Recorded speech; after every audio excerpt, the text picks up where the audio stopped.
Book 1. The Coming of the Martians. Chapter 3.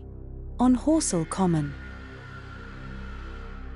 I found a little crowd of perhaps 20 people surrounding the huge hole in which the cylinder lay. I have already described the appearance of that colossal bulk, embedded in the ground. The turf and gravel about it seemed charred as if by a sudden explosion. No doubt its impact had caused a flash of fire. Henderson and Ogilvy were not there. I think they perceived that nothing was to be done for the present, and had gone away to breakfast at Henderson's house. There were 4 or 5 boys sitting on the edge of the pit, with their feet dangling, and amusing themselves, until I stopped them, by throwing stones at the giant mass. After I had spoken to them about it, they began playing at touch, in and out of the group of bystanders. Among these were a couple of cyclists, a jobbing gardener I employed sometimes, a girl carrying a baby, Greg the butcher and his little boy, and 2 or 3 loafers and golf caddies who were accustomed to hang about the railway station. There was very little talking. Few of the common people in England had anything but the vaguest astronomical ideas in those days. Most of them were staring quietly at the big table-like end of the cylinder, which was still as Ogilvy and Henderson had left it. I fancy the popular expectation of a heap of charred corpses was disappointed at this inanimate bulk. Some went away while I was there, and other people came. I clambered into the pit and fancied I heard a faint movement under my feet. The top had certainly ceased to rotate. It was only when I got thus close to it that the strangeness of this object was at all evident to me. At the first glance it was really no more exciting than an overturned carriage or a tree blown across the road. Not so much so, indeed. It looked like a rusty gas float. It required a certain amount of scientific education to perceive that the grey scale of the thing was no common oxide, that the yellowish-white metal that gleamed in the crack between the lid and the cylinder had an unfamiliar hue. Extraterrestrial had no meaning for most of the onlookers. At that time it was quite clear in my own mind that the thing had come from the planet Mars, but I judged it improbable that it contained any living creature. I thought the unscrewing might be automatic. In spite of Ogilvy, I still believed that there were men in Mars. My mind ran fancifully on the possibilities of its containing manuscript, on the difficulties in translation that might arise, whether we should find coins and models in it, and so forth.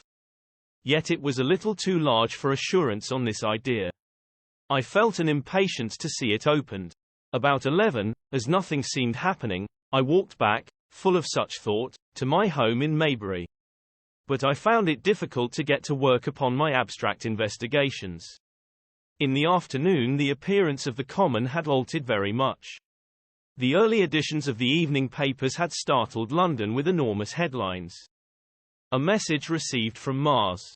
Remarkable story from Woking. And so forth. In addition, Ogilvy's wire to the Astronomical Exchange had roused every observatory in the 3 kingdoms. There were half a dozen flies or more from the Woking station standing in the road by the sandpits, a basket chaise from Chobham, and a rather lordly carriage.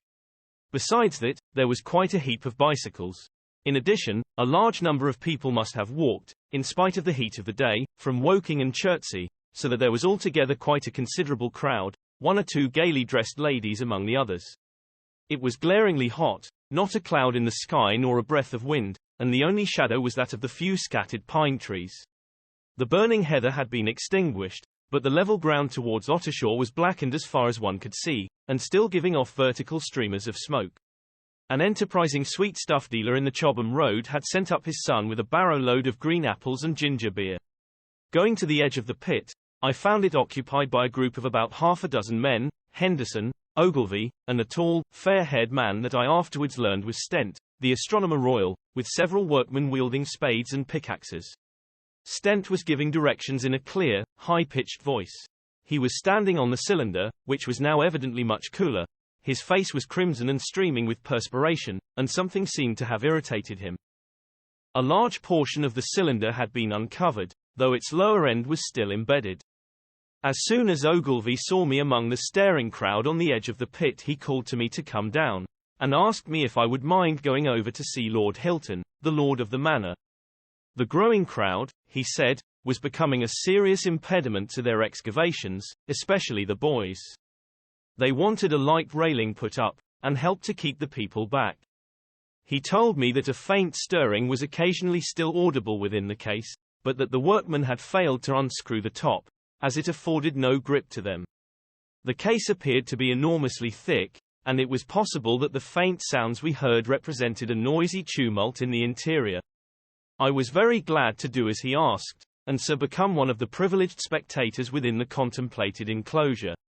I failed to find Lord Hilton at his house, but I was told he was expected from London by the 6 o'clock train from Waterloo, and as it was then about 5:15, I went home, had some tea, and walked up to the station to waylay him.